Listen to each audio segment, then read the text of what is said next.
پھر رومی کہتے ہیں نوجوان نے جنگل میں جھونپڑی لگا لی، وہاں وہ صبح مدرسے جاتا، شام کو جنگل میں رہتا، وہاں اللہ اللہ کرتا، سبق یاد کرتا۔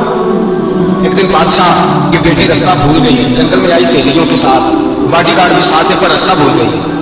کھوتی کھوتی شام ہو گئی، ایسی کھوئی ویسی کھوئی کہ جب رات گہری ہو گئی تو آ کے اس نوجوان کے پاس رکی اور چلانے لگی، شیر کے داڑنے کی آواز آتی ہے، بھیڑیے کے بولنے کی آواز آتی ہے۔ نوجوان اکیلا، سہیلیاں بچھڑ گئی، داڑ بچھڑ گئے، کہنے لگی میں پریشان ہوں، مجھے جگہ مل جائے گی۔ نوجوان کہتا میں نے شیطانی دیکھی اور مجھے بھی پتا تھا کہ گھر ایک ہی ہے اور رات کو اندر سے دروازہ بھی بند کرنا پڑتا ہے، جنگل جانور بھی آ جاتے ہیں۔ کہتے میری چھوٹی سی کٹیا میں جھونپڑی میں وہ آئی، رو کے کہنے لگی سارا کوئی نہیں، اگر میں پیچھے نکلوں گی تو بھیڑیے کھا جائے گی۔ کہتے میں نے اسے جگہ دی تھی، اکیلی عورت، چراغ جل رہا ہے، سبق یاد کر رہا ہوں۔ میرے نبی پاک نے فرمایا جہاں مرد عورت اکیلے ہو تیسرا شیطان ہوتا ہے۔ اور شیطانی وہ بچہ کہتا ہے سبق یاد کرتا رہا ساری رات، وہ بچی کو کہا سو جا، پر وہ کہتی ہے نیند مجھے بھی کہاں۔ ایسے موقع پر نیند ساری رات سبق یاد کرتا، تھوڑی تھوڑی دیر کے بعد چراغ جلتا تو اس پہ انگلی رکھتا، ہاتھ جلتا تو پیچھے کھینچ، دوسری انگلی رکھتا، تھوڑی دیر کے بعد جلتا تو کھینچ، ہاتھ سارا جل گیا۔ صبح کرنیں چمکی تو کہنے لگا چل نکل جب دوڑ جا، بس برس بھر کا امتحان ہو گیا، چلی جا۔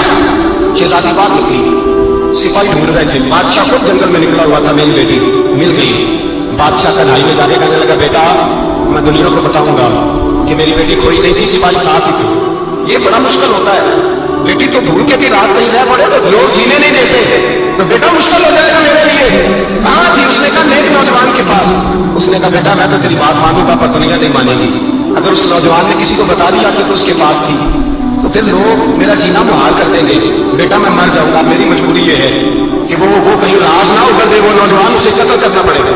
اور اپنی منتیں کی، اس بیٹی نے کہا میرے موسم کو مارو گے، روئی، اور وہ کہنے لگا میں بادشاہ ہوں، میرا اپنا بخار ہے، میں اس کو چھوڑ نہیں سکتا، گرفتار کرنا ہے سپاہی۔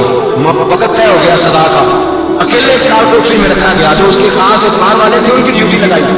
بادشاہ نے بلایا طالب علم، آیا، عورت کہنے لگی، بیٹی کہنے لگی ایک دفعہ تو بلاؤ نا، ایک سوال بات پڑھنے میں رہ کے پوچھنا ہے، اور پھر جواب کا جی چاہے میرے موسم کو مارنا تو ہے تو مرضی آپ کی۔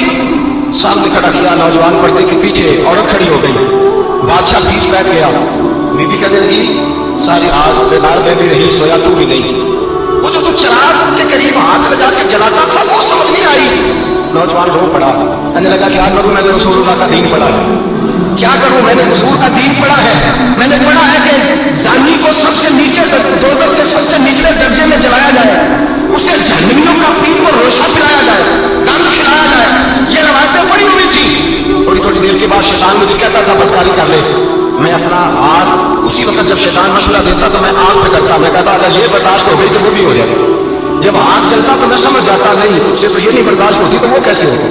پھر مجھے شیطان مشورہ دیتا کوئی دیکھ نہیں رہا، تم بلانے نہیں گیا، ہوتا میں دوسری انگلی لگا دیتا، میں نے ہاتھ جلایا اور میں سمجھ گیا جب چھوٹے سے چراغ کی اتنی سی شمع کی آگ نہیں برداشت ہوتی تو دوزخ کی کیسے برداشت ہوگی۔ کہتا میں باز آیا، بادشاہ نے یہ کہانی سنی، لفظ سنے تو چیخ مار کے رویا، کہنے لگا طالب علم تو میرے نبی کا سچا غلام ہے اور میرے رسول پہ جو سچے غلام